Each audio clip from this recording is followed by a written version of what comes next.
আমিষ খাদ্য খেয়ে কি পূজা আর্চা জপ ধ্যান করা যায়, বিশেষত রসুন পেঁয়াজ খেয়ে? তবে এই আলোচনাটি করব শ্রী শ্রী সারদা মায়ের এবং স্বামী বিবেকানন্দের কথা থেকে। স্বভাবতই একটা প্রশ্ন আমাদের মধ্যে ওঠে, সেটি হলো আমরা যারা আধ্যাত্মিক পথে ঈশ্বরকে পেতে চাই তাদের মনে এই প্রশ্নটি আসে যে আমিষ আহার করব নাকি নিরামিষ আহার করব। সুদূর প্রাচীনকাল থেকেই আমাদের ভারতবর্ষে দুটি মত প্রচলিত আছে।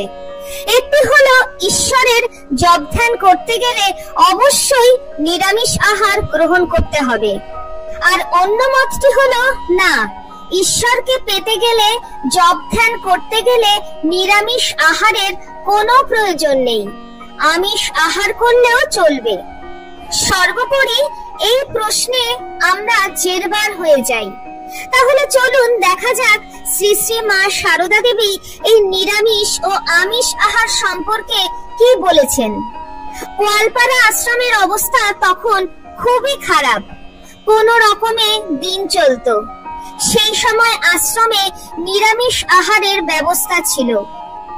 আতপ চালের ভাত, পাতলা অড়হরের ডাল, পুকুর ঘাটের শাক কচু, কলমি শাক ইত্যাদি সহজলভ্য যা কিছু পাওয়া যেত তাই খাওয়া হতো। ব্রহ্মচারী জীবনে মাছ মাংস খাওয়া হবে না বলে আশ্রমের সকলের সংকল্প ছিল। গোয়ালপাড়া আশ্রমে তখন সেখানে স্বামী পরমেশ্বরানন্দজি থাকতেন। স্বামী পরমেশ্বরানন্দজির একটি ঘটনার কথা আপনাদেরকে বলি, শুনুন।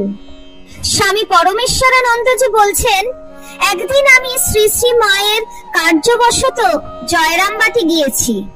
আমাকে ওই গোয়ালপাড়া আশ্রমে রাত্রে থাকতে হয়। আমরা কয়েকজন আহারে বসেছি আর শ্রী শ্রী মা পরিবেশন করছেন। ওই দিন প্রসাদী মাংস রান্না হয়েছিল। শ্রী শ্রী মা অন্যান্য ব্যঞ্জনাদি পরিবেশন করে মাংস পরিবেশন করতে এলে আমি বললাম, মা, আমি মাংস খাই না। শ্রী শ্রী মা তার উত্তরে বললেন, সে কি, আমি নিজে হাতে রান্না করেছি, আমার ছেলে মাছ মাংস খাবে না কেন? আমি বলছি তুমি খাও। এই বলে মাংস আমার পাতে পরিবেশন করলেন। আমিও বিরক্তি না করে খেয়ে নিলাম। কিছুদিন পরে শ্রী শ্রী মা কলকাতায় গিয়ে গোয়ালপাড়া আশ্রমের জন্য 10 টাকা মানি অর্ডার করে শ্রী শ্রী ঠাকুরকে দই মাছ ভোগ দিয়ে সকলকে প্রসাদ পাওয়ার জন্য লিখলেন। এতে সকলেরই মাছ মাংস খাওয়ার বিরুদ্ধে যে মনোভাব তা দূর হয়ে গেল। শ্রী শ্রী মায়ের আদেশে মহা আনন্দে প্রসাদ পাওয়া হলো।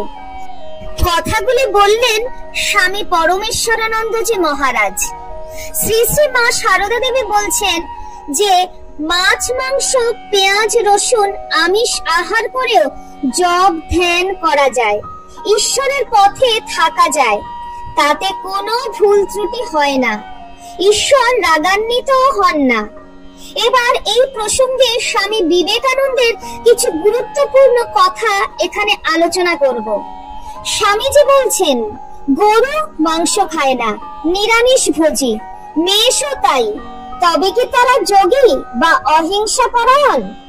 যে কোনো মূর্খই ইচ্ছে করলেই মাংস আহার বর্জন করতে পারে, আর শুধু এজন্যই তাকে উদ্ভিদভোজী জন্তুগণ অপেক্ষা বিশেষ উন্নত বলা যেতে পারে না। খাদ্য বিশেষ ত্যাগ করলেই কেউ জ্ঞানী হয়ে যায় না। স্বামীজি আরো বলছেন, যে ব্যক্তি নির্দয়ভাবে বিধবা বা অনাথ বালক বালিকাকে ঠকিয়ে অর্থ নিতে পারে, অর্থের জন্য যে কোনো রূপ অন্যায় কার্য করতে পারে, সে যদি কেবল তৃণভোজন করেও জীবন ধারণ করে তবুও সে পশুরও অধম।